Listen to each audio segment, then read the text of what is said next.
Olá, pessoal, tudo bem? Vamos para mais uma aula de redação, né? Mais um conteúdo para a gente aprender. Hoje a gente vai meio que continuar o nosso conteúdo a respeito de argumentação.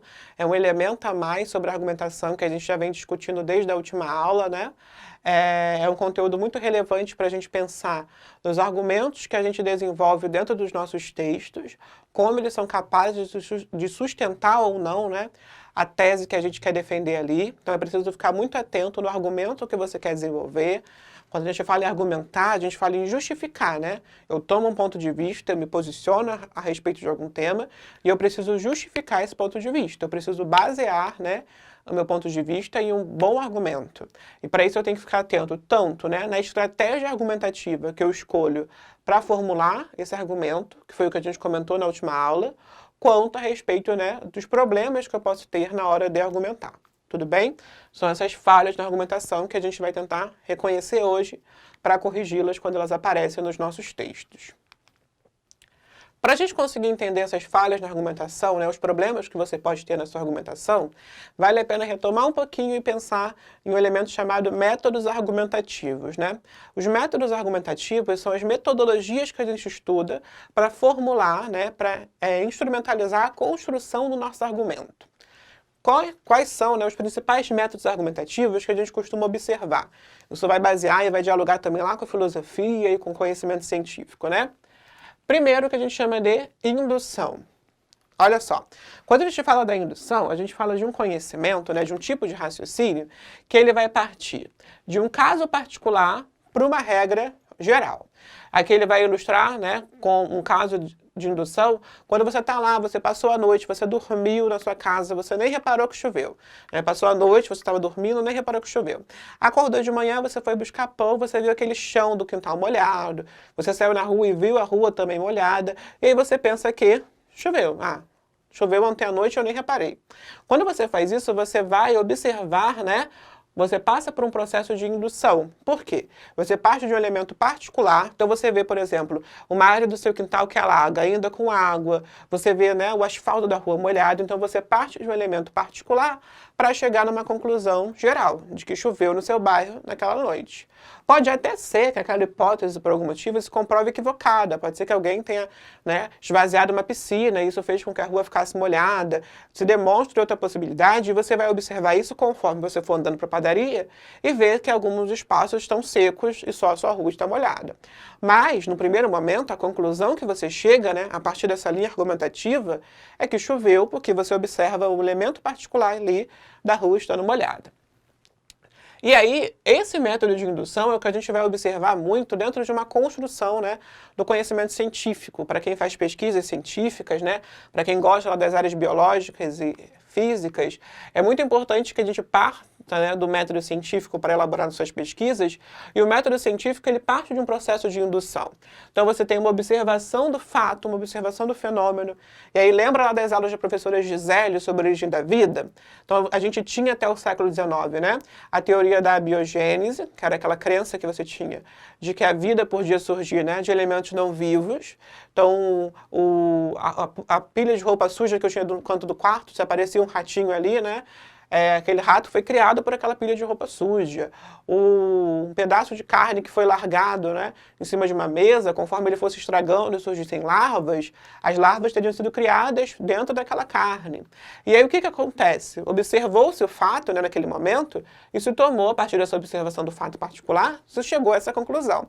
Mas aí alguns pesquisadores, né, e cientistas começaram a pensar que aquilo estava meio esquisito. Então ele observa aquele fato, ele vê aquilo, né, ele vê aquele fenômeno estranho, que aquilo possa estar acontecendo. E aí ele vai pensar em outro processo. Então ele percebe, por exemplo, que ele deixou a carne em cima da pia, mas que ele tampou com um pano. E que quando ele foi observar lá, a carne já estava estragada, mas que você não, quando ele destampou, né, você não tinha aquelas larvas que aconteciam, que apareciam normalmente. Então ele vai pensar e vai formular uma outra hipótese, né? Então a hipótese que ele formula é que não é assim que acontece, né? Não é dessa forma que a vida é criada. E aí ele vai fazer a sua verificação experimental. Então ele vai colocar aquilo em experiência, né? Vai formular um experimento, como a gente vê lá, estuda, que ele fez, não só na biologia, a professora Gisele formula isso melhor, mas que ele faz lá todo o experimento com os potes, que ele põe um pedaço de carne, tampa, né? E deixa um aberto, e o que está aberto, né? As moscas conseguem depositar as suas larvas, e o que está fechado não recebe essas larvas. O que ele faz com que ele consiga demonstrar, né, que, olha, não é esse pedaço de carne que cria vida. É um outro ser vivo que chega até aqui e deposita suas larvas nesse alimento. É um outro processo que acontece para a geração dessa vida, né? Não é dessa forma que a vida é criada. A partir do que ele observa pelo seu experimento, é que ele consegue enunciar, né, e promover ali uma nova lei, uma nova regra. Essas são as etapas, né, que a gente vê o conhecimento científico passar. Mas como é que isso vai aparecer no meu texto, Leonardo? Como é que eu consigo apresentar ali um processo de indução, né? Como é que eu consigo partir dos casos particulares para pensar e para demonstrar, né, a construção do meu raciocínio? Como é que eu parto de um caso particular para estabelecer uma regra geral? Acontece, por exemplo, quando você vai introduzir, e aí vai ali melhor para a gente ver no quadro, quando você quer elaborar uma introdução, e aí você quer começar a falar no texto. Você está falando, por exemplo, vamos pensar que o seu tema de redação fosse, né? Quem é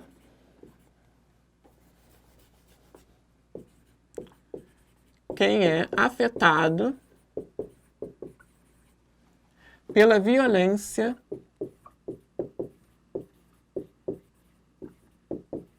urbana? Quem é afetado pela violência urbana? E aí você começa a pensar, isso aqui está parecendo um F, né? Deixa eu corrigir. E aí você começa a pensar, né? Você está lá no seu momento de prova e você pensa, quem é, né? Que grupo, que pessoas são afetados pela essa violência urbana?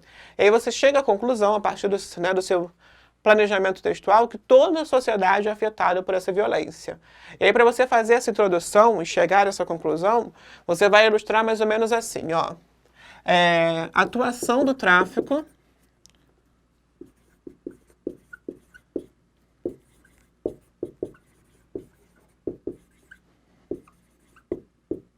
na periferia.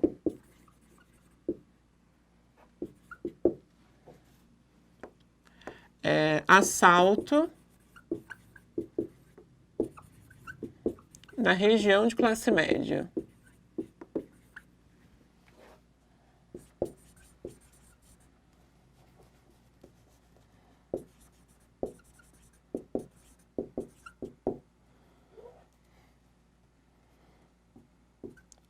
Sequestro relâmpago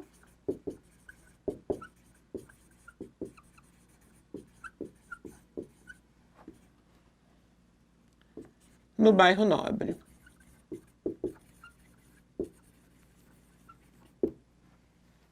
Olha só. Atuação do tráfico na periferia, assalto na região de classe média, sequestro relâmpago no bairro Nobre, né? Situações como essa, ou cenas como essa, são cotidianas, aí você vai continuar, né? Cenas como essa são cotidianas nos noticiários atuais, né? Ou nos veículos de notícia. E aí você vai, a partir disso, então, cenas como essa são cotidianas nos veículos de notícia. Você ilustra, exemplifica, né, crimes, situações de violência que vão acontecer em cada uma das regiões, nas regiões mais pobres, nas regiões de classe média e nas regiões mais ricas, né? Você ilustra isso dentro do seu texto e você vai marcar, olha só, e você vai marcar essa construção no seu sequestro relâmpago a partir, né? E vai marcar essa construção trazendo um exemplo para cada região. E você vai colocar cenas como essas são cotidianas, né? Cenas como essas são cotidianas na realidade, no dia a dia do brasileiro. E isso nos permite demonstrar que, né, e aí você chega a uma conclusão, que a violência afeta a realidade de toda a sociedade. Que a violência afeta, né, a sociedade como um todo. O que você faz aqui? Você pensa pelo método indutivo. Você parte de situações particulares, né, de determinados crimes, para você chegar ali numa situação final, para você pensar, né, numa conclusão geral. Você chegar na conclusão que a violência afeta a todos. Esse é um procedimento que você segue para elaborar uma indução. Agora, na dedução, né? A dedução faz o contrário da indução. A dedução, ela parte, né? Nesse caso, do geral para apresentar e chegar no caso particular. Num processo que a gente conhece muitas vezes como silogismos, né? Para eu conseguir construir ali um raciocínio que parta do geral pro particular. Então, olha só. Um silogismo, a gente já chegou a comentar sobre silogismos em aulas anteriores, né? É um tipo de raciocínio que ele vai ser construído a partir de 3 frases. Uma premissa maior, que é uma afirmação de caráter universal. Uma premissa menor, que é uma afirmação, né, de caráter mais particular. E a conclusão que se chega a partir dessas 2 primeiras afirmações. Então, olha o exemplo, ó. Todos os homens são mortais. Premissa maior, conclusão, né, uma afirmação de caráter universal. Premissa menor, Sócrates é homem, uma afirmação de caráter particular. E a conclusão que se chega, então, é que Sócrates é mortal. Parto das minhas premissas, de 2 afirmações, para chegar em uma conclusão baseada nelas. O problema que a gente tem, que a gente já comentou também na outra aula, quando a gente fala das deduções, né, é partir e observar essa situação a partir de premissas que não sejam verdadeiras, que são chamados sofismas. Lembra lá do caso do Hulk, né? O incrível Hulk é quando eu chegar, pensa assim, ó. Tá lá esse exemplo na outra aula também. Todo abacate é verde. O Hulk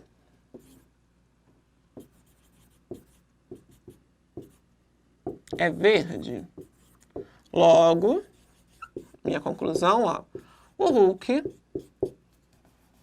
nome próprio, letra maiúscula, logo o Hulk é um abacate. Cheguei a uma afirmação correta e uma conclusão correta? Não dá, né? Não é essa afirmação que eu consigo chegar. Então aqui eu tenho um sofisma. Os sofismas, né, são falsos silogismos, são confirmações e conclusões que parecem verdadeiras, né, têm uma aparência de verdadeiras, que elas seguem uma estrutura de um raciocínio lógico, mas não têm, né, mas não são verdade quando você analisa o que é proposto ali para você, né. Vem de sofismas lá de sofistas, vale a pena pegar aí o conteúdo de filosofia da professora Sheila e lembrar de quem eram os sofistas, né, de como eles tentavam produzir essa retórica, que é conseguir construir um raciocínio lógico, uma boa fala, né, para tentar apresentar confirmações que nem sempre são reais. Qual o problema que a gente tem? Chegar em afirmações do nosso texto que não sejam verdadeiras a partir né, das ideias que nos são apresentadas. Por exemplo, pensa só, que agora você está lá na sua prova, a gente vai mudar o nosso tema de redação, né? Você está na sua prova, e aí o tema de redação é, deixa eu voltar para cá que não é ainda, o combate às ISTs no Brasil. O combate às ISTs, as infecções sexualmente transmissíveis, né? A nomenclatura correta é essa daqui, no Brasil. Como é que acontece esse combate? O que pode ser feito para combater as ISTs? E aí ele te dá o tema de redação, te dá textos motivadores. Então, o texto motivador fala para você que o número de DSTs aumentou. Olha só, te traz lá um quadro de pesquisas, né, de dados estatísticos, para te dizer que o número de ISTs aumentou. Então, a primeira ideia que você já traz, como a premissa maior, né, para a sua conclusão e para pensar o seu raciocínio é: o número de ISTs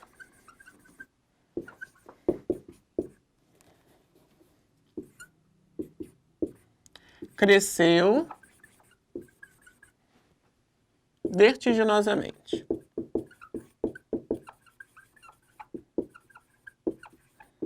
Aumentou muito, cresceu muito, né? É a primeira afirmação que você tem. A segunda afirmação que você tem, é a partir do outro texto, né? Era um texto motivador, seu segundo texto motivador era um texto que falava sobre o acesso ao tratamento da AIDS, por exemplo, que é uma IST, né? A partir através do SUS.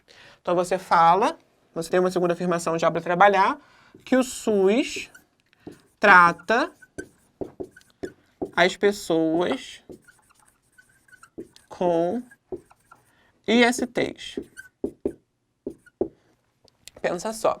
Mesmo que você não traga uma frase bonitinha desse jeito na sua redação, no teu primeiro parágrafo lá na tua introdução, você já fala sobre a necessidade de combater essas ISTs a partir, né, desse texto motivador que você leu lá e que já te serviu de bagagem para o tema, né?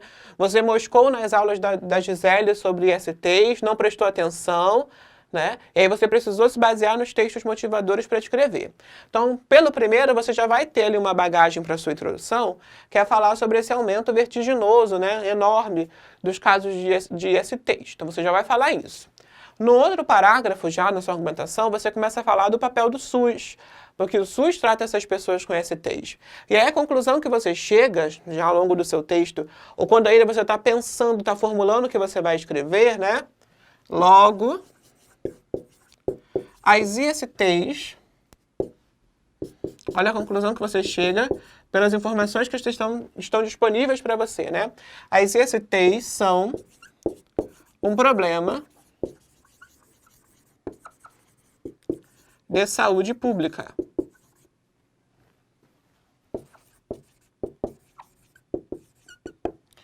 Afirma agora que as ISTs são problemas de saúde pública, né?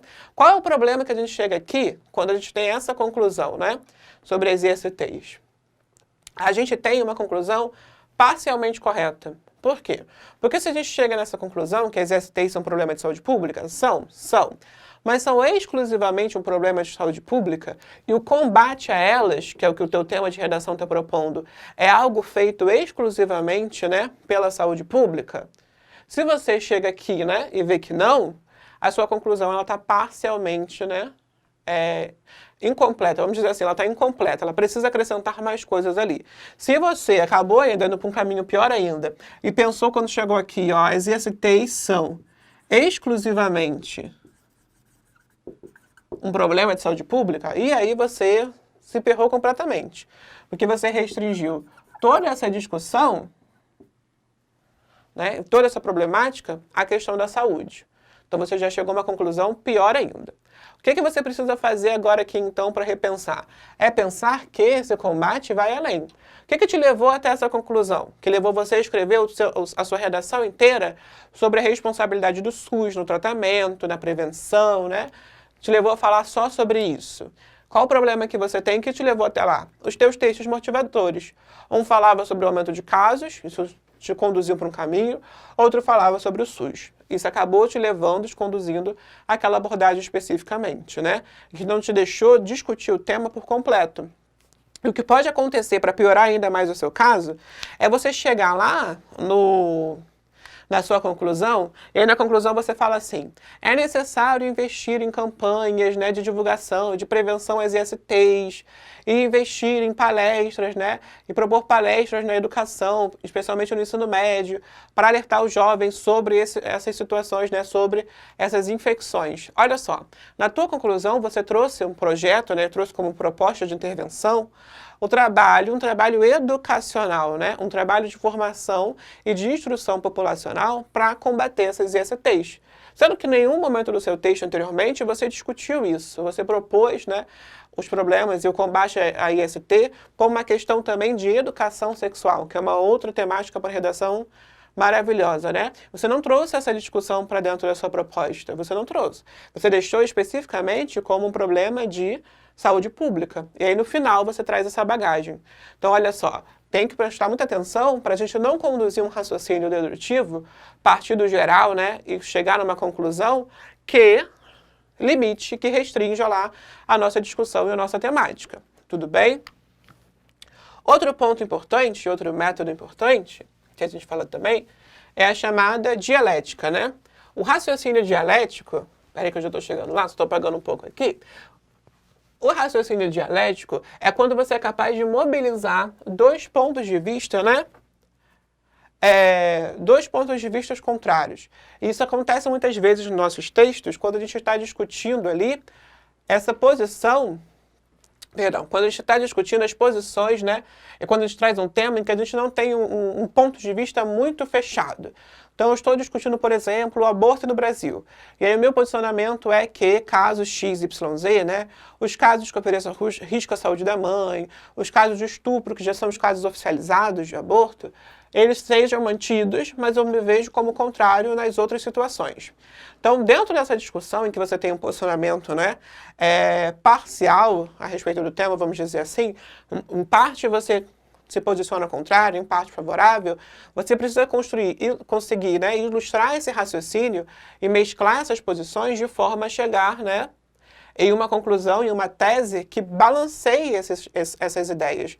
Isso vai passar pela dialética, é colocar em diálogo esses posicionamentos contrários, conseguir tirar ali o que há de positivo, né, formular a sua tese, formular uma tese contrária e conseguir ali conciliar de alguma forma as duas posições para chegar a uma conclusão válida. É muito complicado, né, desenvolver um raciocínio dialético, porque dá trabalho, porque você não pode parecer que está em cima do muro, que você não se posicionou, você não pode parecer contraditório, isso a gente tem que fugir completamente.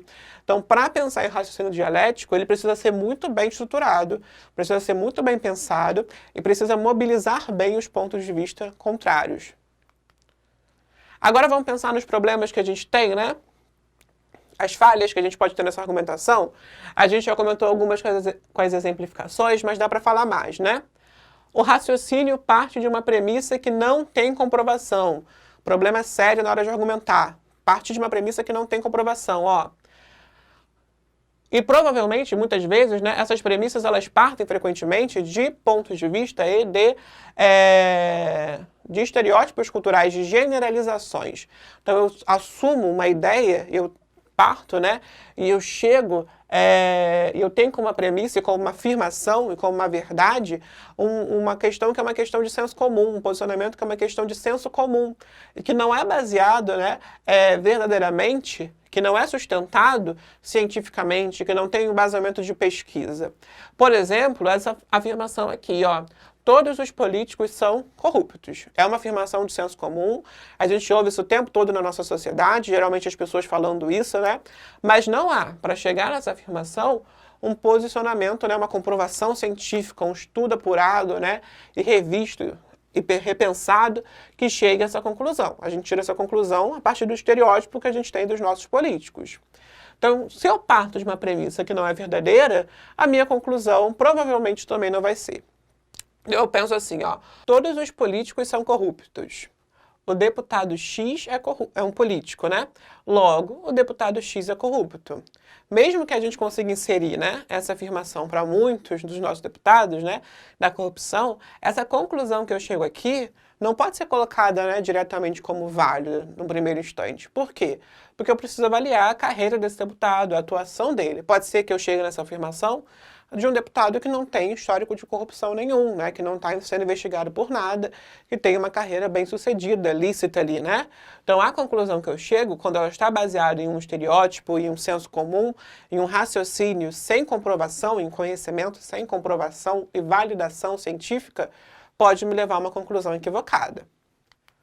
Outra falha que a gente tem também, né? O raciocínio conduz a uma conclusão que não decorre das premissas apresentadas. Como isso aparece, ó? Quando o Brasil joga com raça, ganha os jogos. O Brasil ganhou o último jogo, logo o time jogou com raça. Olha só, eu tenho uma premissa. A premissa maior que me diz que, ó, quando o Brasil joga com raça, ele ganha os jogos. Quando ele joga com raça, quando ele joga com vontade, ele vence. A minha segunda afirmação. O Brasil ganhou o último jogo. Uma premissa menor, destacada e particular referente a um jogo, né? O Brasil ganhou o último jogo. A conclusão que eu faço, logo, o time jogou com raça. Por que a gente diz que essa conclusão não parte necessariamente das premissas que eu trouxe? Por quê?